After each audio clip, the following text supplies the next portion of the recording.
You're listening to the Lanterns Radio Network. We are the network dedicated to empowering the individual, illuminating the truth, defending American exceptionalism, and inspiring future generations. Stay connected and get involved at lanterns.buzz for great radio. Get commentary and news of the day. Lanterns.buzz.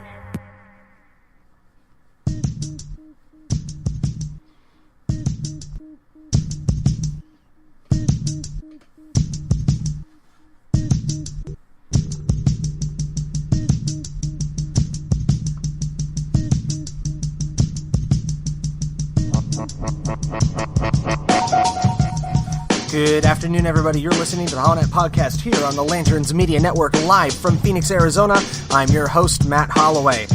And I would say it's good to be back. It is good to be back here talking to you on the Holonet Podcast on Lanterns, but it's a bit of a sour tone this past week as the world came to understand the death of Alfie Evans. And it brought back memories of the similar passing of Charlie Gard. Today breaking, The Blaze confirms Facebook censorship. It is now undeniable, as a new story breaks with the Daily Caller and is promptly quashed by the social media network.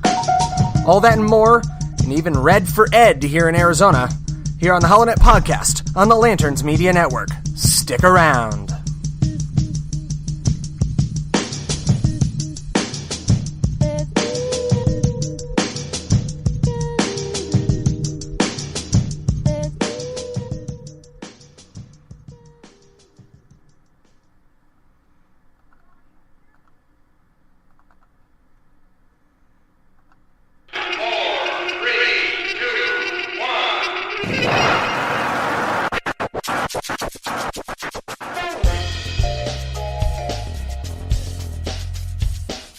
You're listening to the HoloNet Podcast on the Lanterns Media Network. The new conservative resistance begins right here, right now.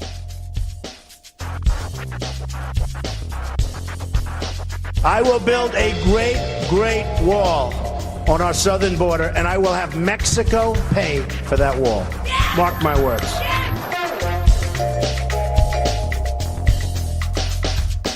The American people are frustrated because their elected officials don't listen.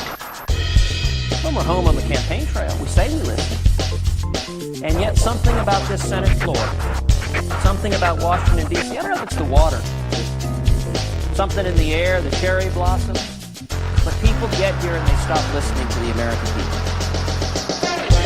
What we witnessed here today in the Security Council is an insult. It won't be forgotten. It's one more example of the United Nations doing more harm than good in addressing the Israeli-Palestinian conflict.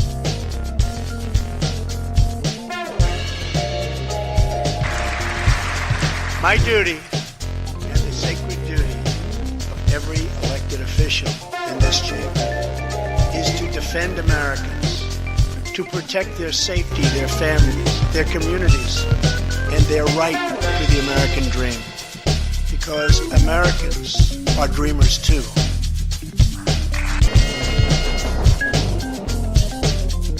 I want the people of America to be able to work less for the government and more for themselves. I want them to have the rewards of their own industry. This is the chief meaning of freedom.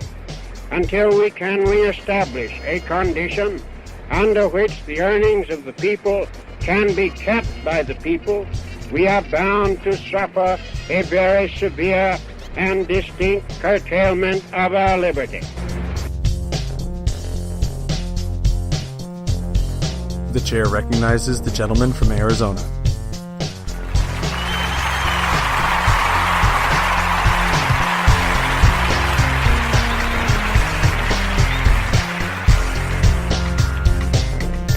Thank you, everyone. Thank you. Senators, members of Congress, Mr. Speaker, and Mr. President.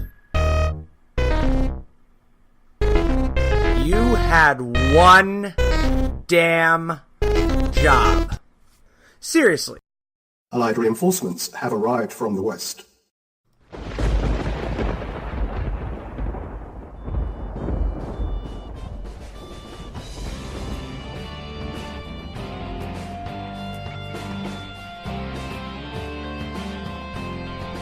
listening to the HoloNet on Lanterns Media Network. The millennial conservative resistance begins here.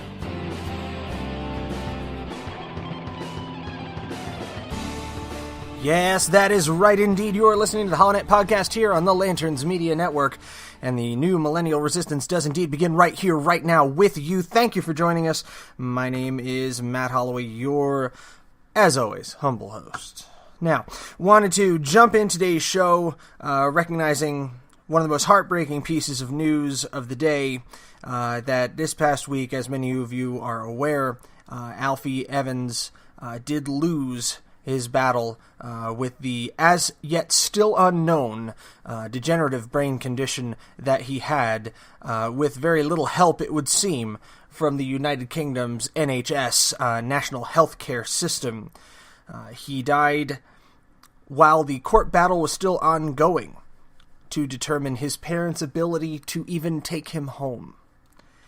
And conservatives across the US and across the UK who had been fighting as part of hashtag Alfie's Army and reposting and protesting in front of the Alder Hey Hospital. A good friend of mine, good friend of Lanterns in the show, Jonathan Dunn, was on the scene, and there are many great interviews with him on our Friends to Defenders of American Exceptionalism and also on The Blaze and on the Glenn Beck program, so you can check those out. That's Jonathan Dunn, Freedom's Disciple. The stories are absolutely heartbreaking, and the stories are very reminiscent of the story of little Charlie Gard. Now, for those of you who don't remember Charlie Gard, this took place also in the United Kingdom, and this was back in July of 2017. And it was a desperate legal battle for an 11-month-old baby who spent his entire little life in a hospital bed. And that was at Great Ormond Street Hospital. And his parents were told that the prognosis was very bleak. He had severe brain damage, couldn't open his eyes, he needed to be on a ventilator. And the parents wanted to come to the United States to seek treatment. A hospital in the United States agreed to offer Charlie treatment, echoing the agreement of the Roman hospital that had agreed to treat Alfie Evans. And similarly, the UK, in its legal capacities, refused to allow this. Now, the question that I have, where does this come from when it is no longer a question of cost? Because in the case of Charlie Gard's family, they had raised £1.3 million, which is more than sufficient to bring the entire family over to the United States for the duration of little Charlie Gard's hospital stay. Similarly, efforts were undertaken by the Vatican to bring little Alfie Evans to the hospital in Rome. A medevac helicopter was standing by a short distance away with trained medics and technicians who could safely transport him from Great Britain directly to Rome. So there was no additional cost being levied on the UK taxpayer by allowing this to happen. What we're talking about here is hubris and infallibility. The NHS in the United Kingdom, in order to function, must be, for all intents and purposes, infallible in their judgment as far as the public is concerned. Otherwise, it doesn't work, because these are the people, these are the bureaucracies that decide quite literally who lives and who dies. So for them to be wrong is an unacceptable circumstance. They can never be proven wrong. It sounds like a bit of a holdover from the medieval days, doesn't it? The crown can never be wrong, and thus the government of the United Kingdom, acting as Her Majesty's government, can never be proven wrong. The entire existence of the state is predicated on the utter infallibility of the NHS. Now, I tweeted something out on the night of the 25th, and I know I was a little quieter on this subject than some of my colleagues and fellow conservative podcasters. That mainly has to do with some family issues that I was dealing with. But as soon as I had some time to put to it, I put out a tweet that said, if at royal family, tagging the royal family on there, specifically meaning the Queen, stormed into Alder Hey tonight and escorted Alfie Evans and family to, at Pontifex, that's the Pope, to the Pope's waiting medevac, the Queen would go down in history as the most heroic British monarch since her namesake defeated the Spanish Armada. Please, your majesty. Begging Queen Elizabeth to come down from her tower, to emerge from Buckingham Palace, and maybe in one of the last great gasps of the power of the monarchy, say, this court acts in my name and I will not allow it. Because one of the few prerogatives that are held in England as true is the sovereign cannot be arrested. I'll repeat that, it's important. The sovereign, in other words, the Queen of England herself, cannot be arrested or prosecuted by the courts, because the courts act in her name. So to put not too fine a point on it, the Queen could have strolled directly in the hospital, told the judge to take his ruling, turn it sideways, and shove it straight up his grabbed the family, escorted them to the chopper, and walked away and said, do something about it. That's it.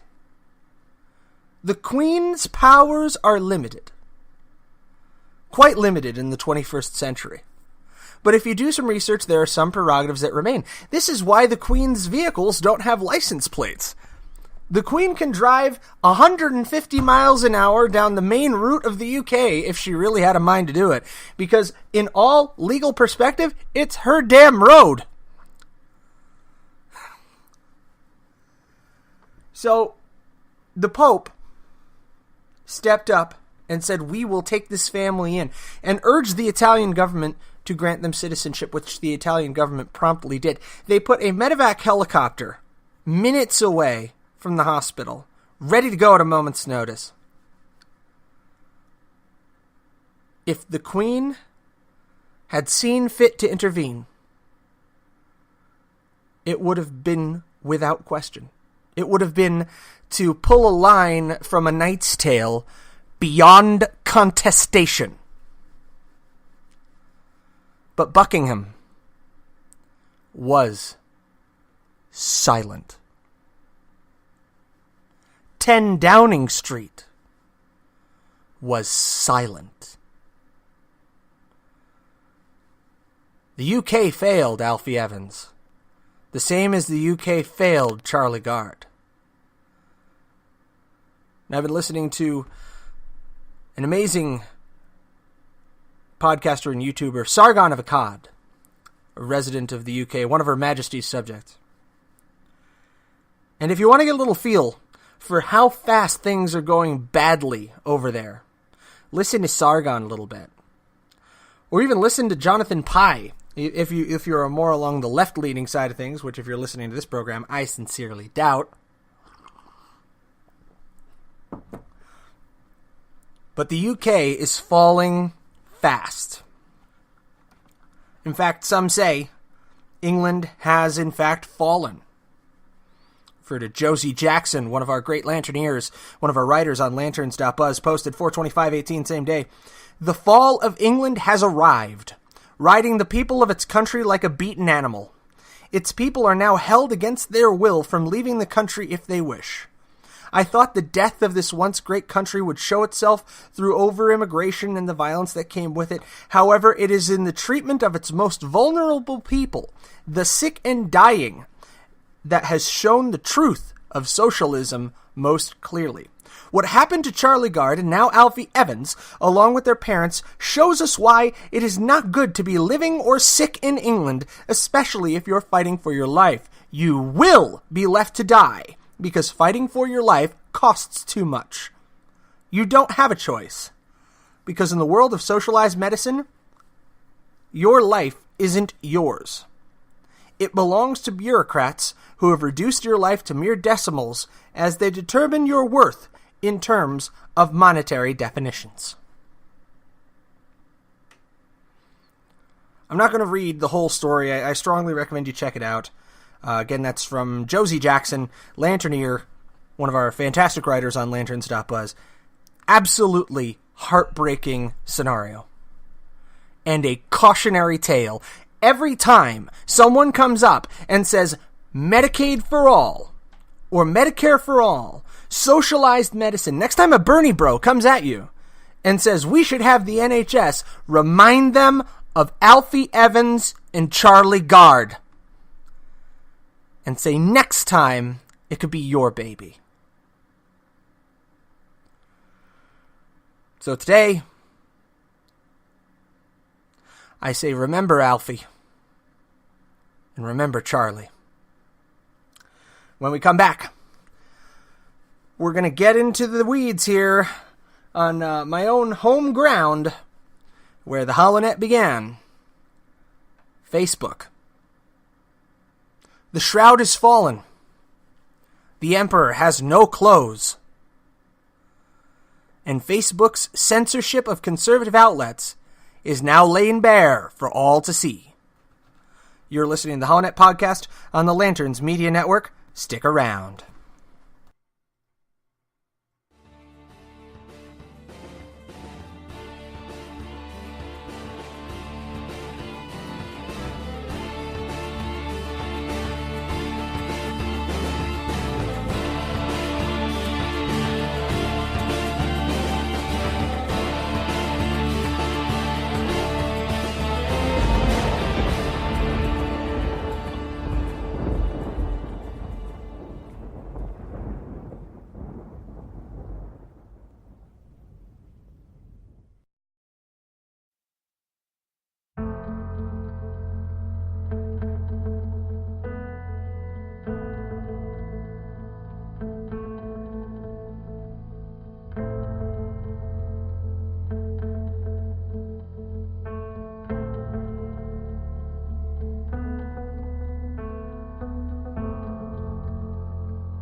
I see people coming together not for divisiveness of party or for dichotomy of thought, but for unity in principle. In the principles that founded our nation, that all men are created equal and are endowed by their Creator with certain inalienable rights, life, liberty, and the pursuit of happiness. Today, ladies and gentlemen, those principles are under the sternest attack that we have seen in many generations. It has become a crime in this nation nearly to express a difference in opinion from what is held by your party to be doctrine, from what is purported by the media to be truth.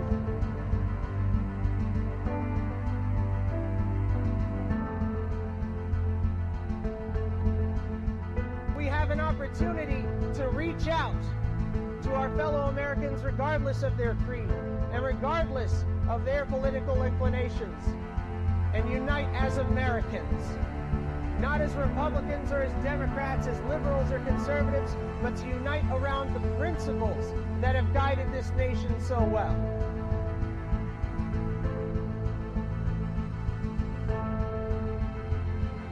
I've covered a lot of stories, but the story that remains untold is the story of America in the 21st century, when we choose to turn back the tide against progressive socialism, when we choose to embrace the Constitution, the Declaration of Independence, and the Bill of Rights, when we remember what it is to be Americans. And that principle will not die as long as there is one man, one woman, one child who looks defiantly into the night and says, I am free.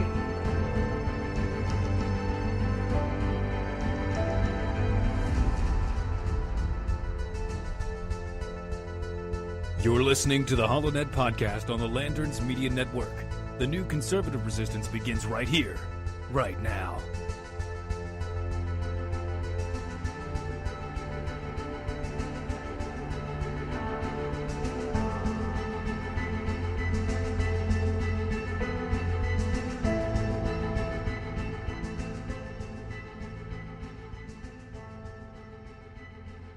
Allied reinforcements have arrived from the west.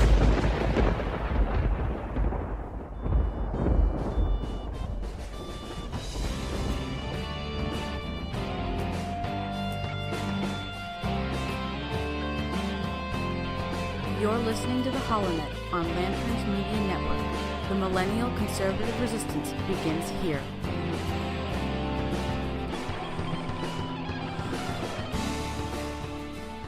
See what happens when I'm gone for a week? I mean, seriously, I'm just gone for one dang week. Well, really 2 weeks, because, it's a weekly show. So I'm gone for 2 weeks, right? And this whole Alfie Evans thing comes up out of nowhere, and God rest that little boy. I have twins. I have 3 little boys. I have a 4-year-old and 2 2-year-olds. They're just about the same age as Alfie Evans. So that one hit me right in the heart. And it captured the imagination and the heartstrings of a lot of people all over the country. And I just hope, looking back on the last segment, that it's something we can all learn from.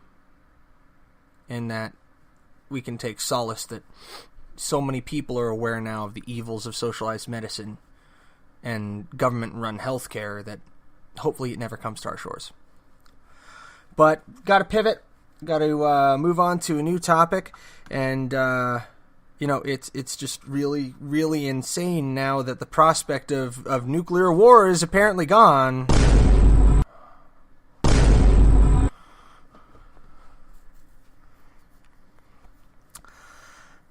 We don't really know what to do.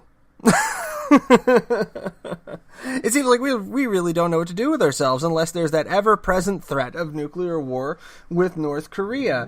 And there it goes. There's apparently the bombs are coming in now. Oh, no, not quite. Taking a look at the latest news to come from North Korea and South Korea, it gives all the appearances right now that, well, the war is going to be ending.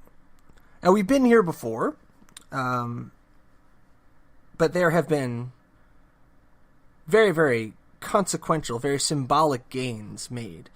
The first time that a North Korean leader has stepped into South Korea since the Korean War itself. I mean, that's huge. But what is more striking to me is the mainstream media's complete and total inability to attribute any of this progress to the president, despite the fact that the Foreign Ministry of South Korea attributes this to President Trump. President Moon Jae-in himself attributes this to President Trump. Okay? And as a result of all of this happening at once, this Alfie Evans controversy, the new peace talks in North Korea, and also the continuing Russia situation where everybody seems to still be accusing Russia, the Republican Party and the Trump campaign, of collusion with the Russian government, despite long ago,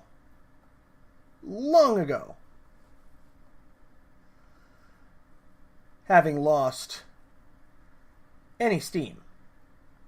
And I just realized I'm no longer on Facebook here, so hang on just a second. Sorry. There we go. Nope. Oh my gosh, what am I doing? Take a week off. And look at this garbage. Okay.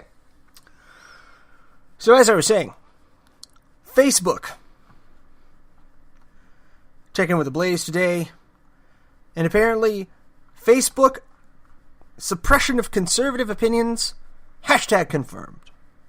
2 hours ago, Chris Enlow, weekend editor over the Blaze, broke the story. Facebook's latest technique to silence conservatives gets exposed, and the facts are damning. The facts are damning. says Facebook has been long accused of suppressing conservative and right-leaning news outlets on its platform, but the social media giant was called out over the weekend for what appears to be just the latest technique the platform is using to suppress and censor non-progressive, anti-liberal viewpoints. In an exclusive story, the Daily Caller News Foundation obtained and reported on several hundred new text messages between FBI agent Peter Strzok and bureau lawyer Lisa Page. The text messages were turned over to Congress late Thursday, and the DCNF reported out on them Friday morning. However, much of the DCNF's readership was unable to access the story after the news organization shared it on the Daily Caller's Facebook page. That's because Facebook labeled the story as spam and severely limited its circulation. Facebook went so far as to prevent users and the outlet from sharing the story, urging them to post something else. Facebook said, quote, "Our security systems have detected that a lot of people are posting the same content, which could mean that it's spam. Please try a different post." Facebook spokesperson confirmed that the DCNF, that its story triggered one of our automated spam signals, likely because of the high activity that is mentioned in that alert. Facebook assured the news outlet it would correct the error. Spokesperson said several news outlets have been affected by its newsfeed algorithm triggering a false positive that prevents the outlets from posting stories because the algorithm deemed them as spam. Now, also over the weekend, Dan Bongino, popular right-wing commentator, had his content suppressed. Dan Bongino, who is way more popular than me, I don't agree with him on everything, but he definitely commands a large movement on social media, and he gets spammed out of nowhere. He wrote, "Dear Facebook, care to explain why you're labeling content from my website, which people are sharing, as spam? This has to stop at some point, or conservatives like me are out of here. I've already sold my stock in the company and dramatically reduced my presence and posting here, but the next step is canceling the account. Clean up your act and stop silencing conservatives.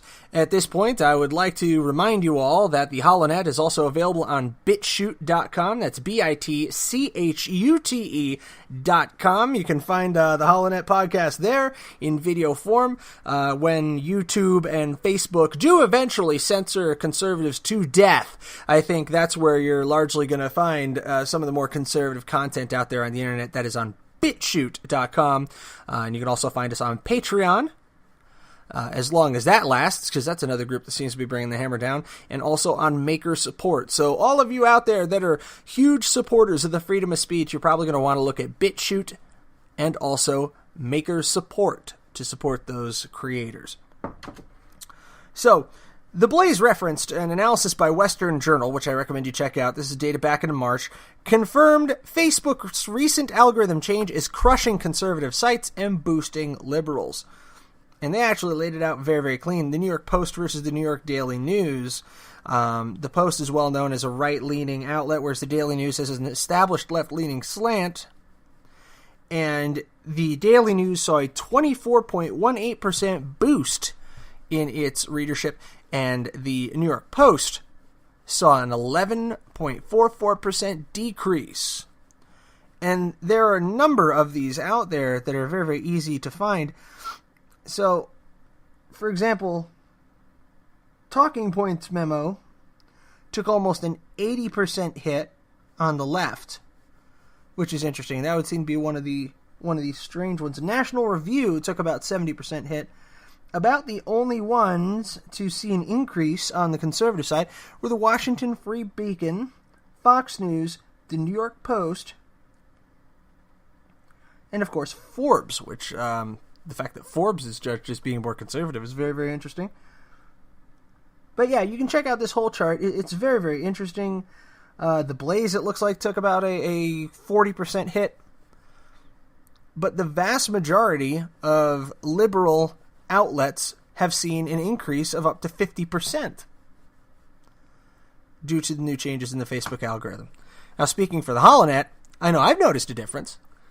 I can't speak specifically to what Lanterns has seen as a whole, but I do know that the HoloNet podcast, and I've observed several other local conservative podcasts out here and local radio shows, have definitely felt the pressure coming down from Facebook. So I think the time has come for conservatives of the country to start seeking an alternative outlet. No, I try to put the HoloNet out there on as many platforms as I can, so we're on Facebook, Twitter, you can listen on Spreaker, iTunes, TuneIn Radio, iHeartRadio, Podcast Addict, there's tons, YouTube, BitChute, wherever you can find the HoloNet. I try to put it on as many platforms as I can, but where this program initially started out and where this dream kind of started taking shape were on the Facebook and Spreaker platforms. That's it. You know, then I moved on to Blogger, to Blogspot, where I set up the holonet.com. But it all began here on Facebook, and it's such a shame to see what that site, what Facebook has become. It's become more facepalm, farcebook. We're going to take a quick break, and when we come back, we're going to talk a little bit about the Red for Ed movement out here in Arizona, as public school teachers are, quote-unquote, conducting a walkout. Most people would just call that a strike. That's approaching the third day now. So we're going to talk about that when we come back. You're listening to the HoloNet Podcast here on the Lanterns Media Network. Stick around.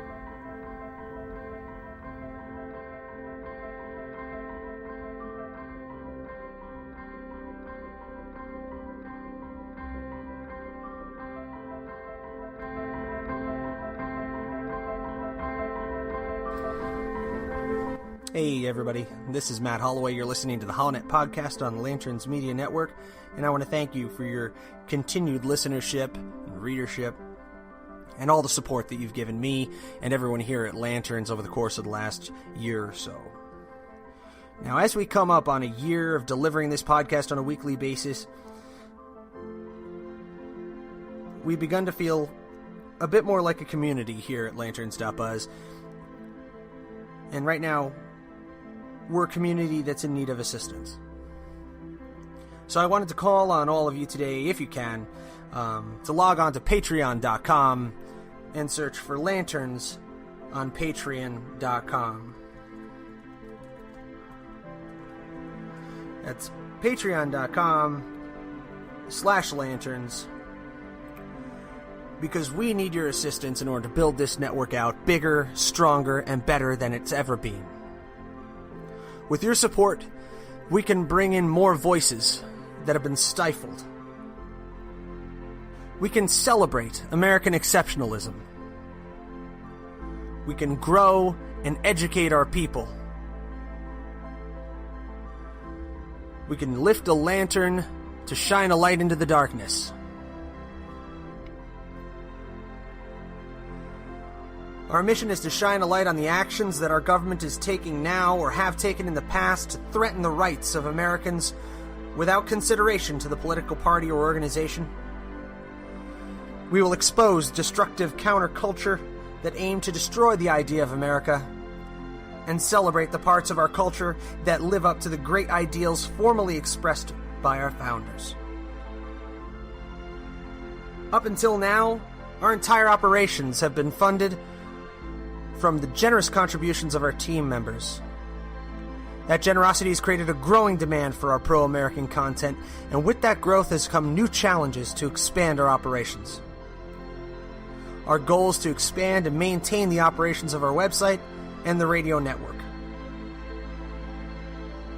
And we humbly and graciously ask that you consider supporting Lanterns.buzz by becoming a patron on patreon.com.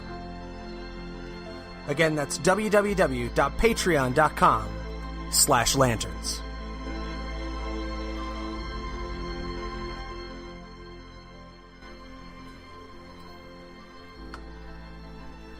Allied reinforcements have arrived from the west.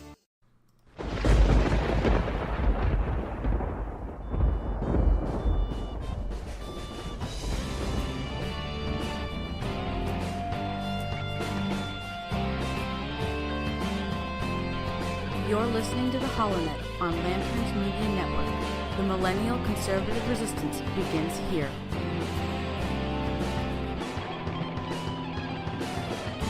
And we're back. You're listening to the HoloNet podcast here on the Lanterns Media Network, and it is day 3 of the Red for Ed walkout here in Arizona.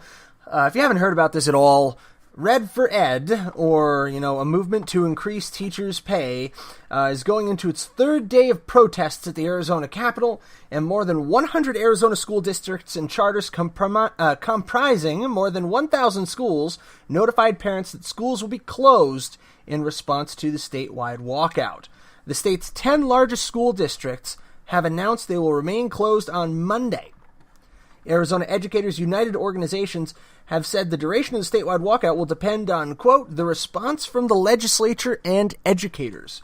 Now, this is coming after Arizona Governor Doug Ducey has already pushed for the 20 by 2020 initiative, which would give Arizona educators a 20% increase in pay by the year 2020, moving in various increments, 15%, then I believe 4%, and then 1% in the final year before 2020.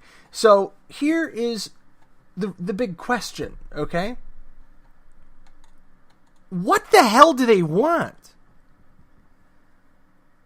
We want more money. We want more money. Okay, guys, here's more money. What do we want? We don't know. When do we want it? Now. Wait, what? So here's the thing. Arizona educators are making a bit of a mistake here. Okay?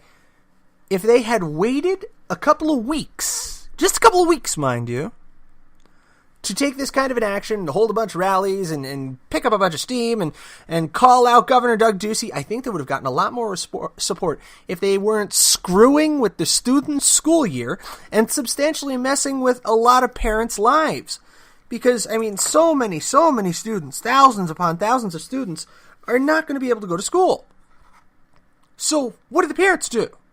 They got to take off work. They got to pay for a sitter.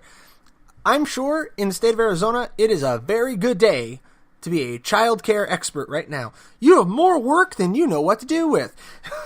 There probably is not going to be a single babysitter available for the next week. And, the Arizona State Legislature, Doug Ducey, fighting this out on the floor, where to find funding. And there has been progress made in getting this action approved, this 20 by 2020, but it still doesn't seem to be enough. So we need to ask, what are the teachers' demands? So I'm going to go ahead and Google this sucker and see if I've gotten a better answer. Red for Ed demands, okay? AZ Central tells us, what are Arizona teachers' 5 demands? 1, 20% salary increase. Okay. 2, restore education funding to 2008 levels. This would require about $1 billion more in state funding to education. So that's insane. Where's that money coming from? 3, competitive pay for all education support staff. Because, of course, the teachers can't just be fighting for themselves, no, because they have to get the administrators and the janitors and all the support staff on board with them. 5, no new tax cuts. Can I get a hell no? Hell no. There's absolutely no way that the Arizona legislature should even consider this.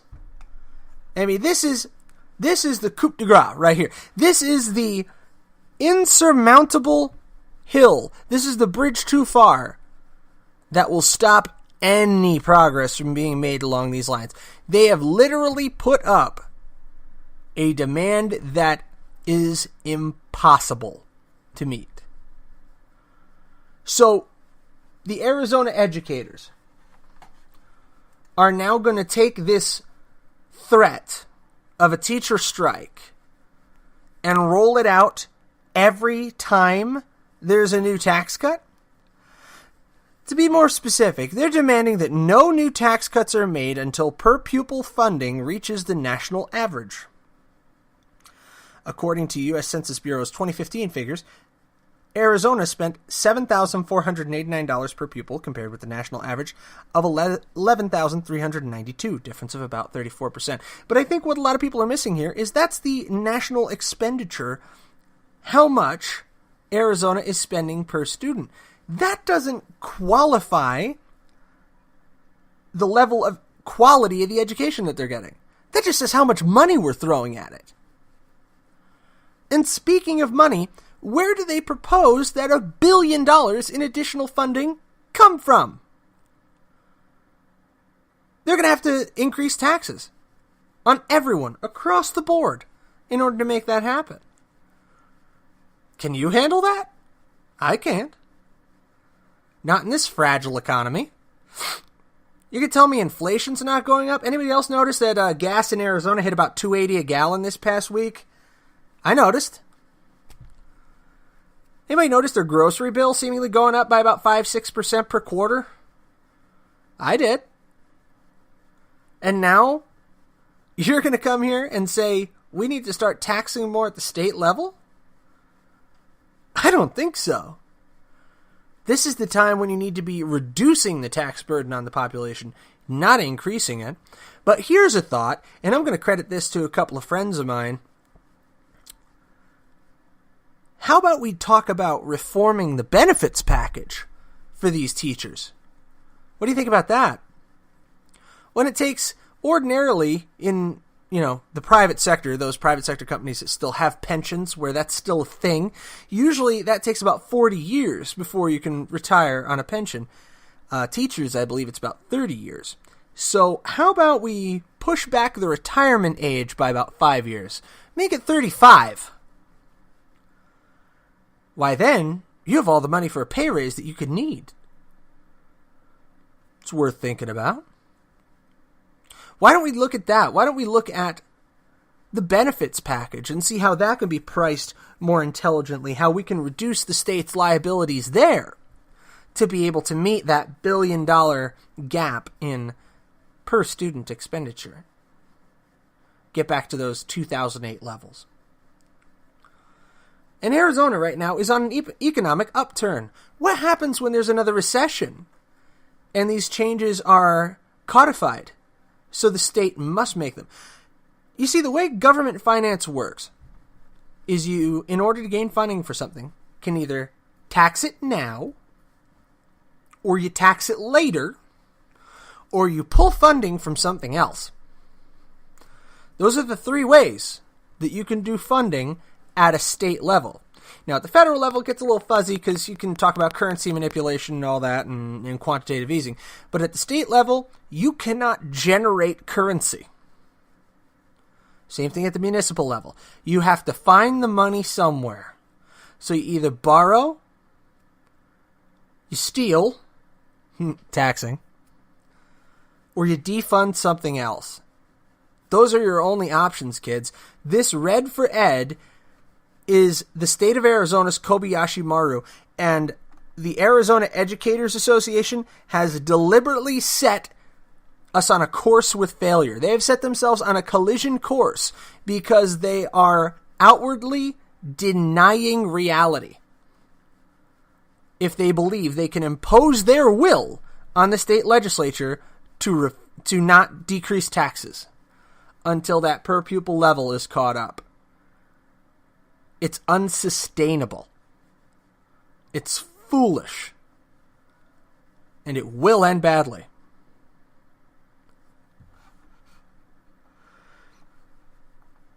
So let's take one last break here. And when we come back, we have breaking from Fox that caravan asylum seekers are heading toward a showdown as U.S. officials say the border crossing is full. It appears that hundreds of asylum seekers who traveled through Mexico to the U.S. have approached the San Diego border, and officials are signaling they may not be able to make it through. We'll come back with that here on the HoloNet Podcast on the Lanterns Media Network. Stick around.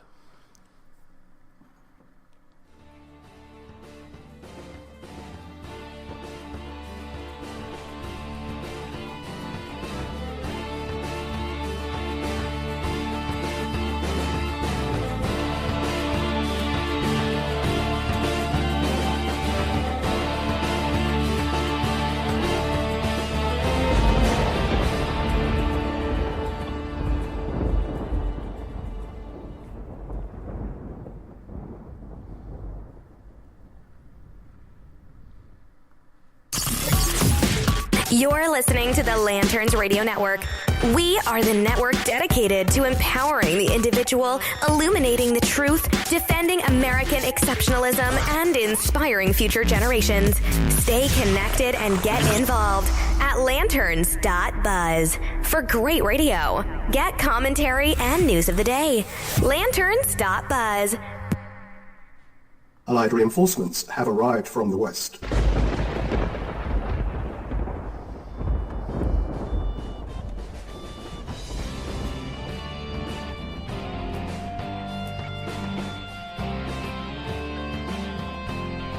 You're listening to the HoloNet on Lanterns Media Network.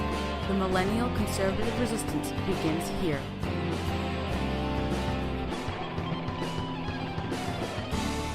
Thanks for sticking around. Before we bring this show to a close, we have to address breaking news now coming in from The Blaze and also from FoxNews.com. Members of Central American Migrant Cavern are entering U.S. illegally, scaling the border fence as we speak. Federal officials said some people traveling with the Central American Migrant Caravan have crossed into the U.S. illegally over the past 24 hours, according to the Los Angeles Times. So, right now I'm seeing an image of members of that so-called caravan scaling the border fence near Tijuana, Mexico, and the San Ysidro border crossing near San Diego. So, in a desperate bid to enter the country, a pregnant woman, apparently, and some children as young as 4 were found entering the U.S. through dark and dangerous canyon, notorious for human and drug smuggling, according to the Times. They reportedly climbed over a broken-down scrap metal border fence, and they say we don't need a fence, near the San Ysidro point of entry, a land border crossing between San Diego and Tijuana. Others from the caravan, which has an estimated 400 members in all, were spotted Sunday attempting to scale the fence near the border. Now, going to the information from Fox News, it looks like they have a reporter on scene right now. Commissioner Kevin Michalinen, I'm sure I'm butchering that, was quoted, "At this time, we have reached capacity at the San Ysidro port of entry for CBP, Customs and Border Protection, officers to be able to bring additional persons traveling without appropriate entry documentation into the port of entry for processing." So they essentially do not have enough room for these people who are seeking asylum in the United States. He said the immigrants may need to wait in Mexico as CBP officers work to process those already within our facilities. Immigration officials had warned that the San Ysidro border crossing may not be able to hold the asylum seekers if they face too many at once. The port of entry, according to the agency, can hold roughly 300 people temporarily. Roughly 200 people, including women and young children, were expected to turn themselves over to border inspectors after arriving in Tijuana last week, claiming they had a credible fear of persecution at home. Demonstrators gathered along the border to hold a rally in the hours before crossing over, with some people scaling the fence. So it has come. The caravan that was all the news about 2-3 weeks ago has finally arrived, apparently about 400 people strong, at the fence outside of San Diego at Tijuana, Mexico. Border Patrol said Saturday that several groups of families from the caravan earlier tried to enter the U.S. illegally by scaling parts of a, quote, dilapidated scrap metal border fence, which if you take a look at these images on Fox, if you get the chance, that does not look like the big, beautiful wall. That looks like the scrap edifice of the old days of the Clinton administration's concept of what a border wall looks like. Oh, man. Customs and Border Protection San Diego Chief Patrol Agent Rodney Scott said, "As a father myself, I find it unconscionable that anyone would expose a child to these dangerous conditions." And I mean, you have to be pretty darn scared of something, or pretty sure of how you're going to be received on the other side, in order to put your kids through that. But at the end of the day, folks, we have to remember that this action is illegal. That we have borders in this country, because without borders, you don't have a country. It's a sad thing, but it's true. So Homeland Security Secretary Kirstjen Nielsen said that the asylum claims would be resolved efficiently and expeditiously but that asylum seekers should seek it in the first safe country they reach, including Mexico. There's a lot going on, and everybody's taking a deep breath after the Alfie Evans controversy last week and how sobering and disheartening that was.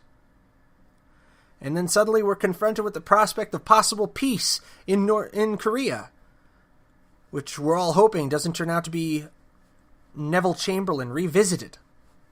Peace in our time. You know, at a Detroit rally, I believe it was in Detroit this past week, President Trump was welcomed with chants of "No bell, no bell, no bell," as the Telegraph in the UK said that if President Trump pulls this off, he absolutely must be awarded the Nobel Peace Prize. I concur. But with so much to keep track of at once, it's very easy to miss things like this caravan that has finally arrived at our southern border outside of San Diego. It's very easy to miss a group of educators trying to blackmail the government of the state of Arizona by putting up deliberately impossible goals and demands. Among all these things, we need to be watchful. Because I'm sure you'll agree that the unity of our nation is hanging by a thread. We've never been more divided. But we have to hold to our principles, to our Constitution, to our laws, and those things that unite us. We should be united in horror at the treatment of Alfie Evans by the NHS in the UK. We should recoil from it as one, as a single nation. We should be concerned at the humanitarian crisis at our southern border that was engendered by the left and by special interest groups seeking to undermine American law and sovereignty.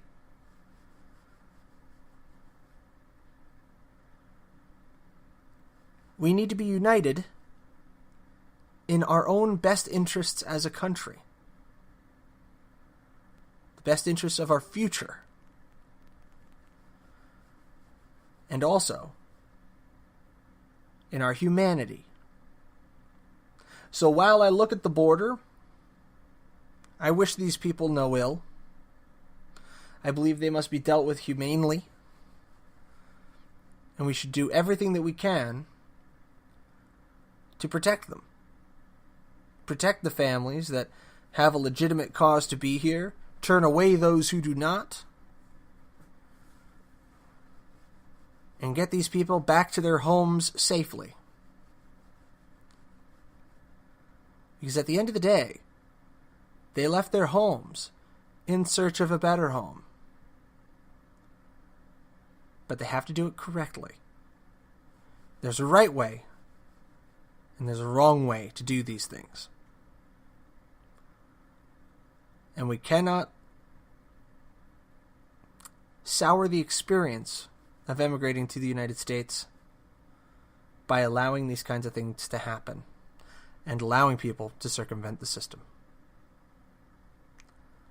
From Phoenix, good night, God bless you, and God bless the United States of America. Have a great week, guys.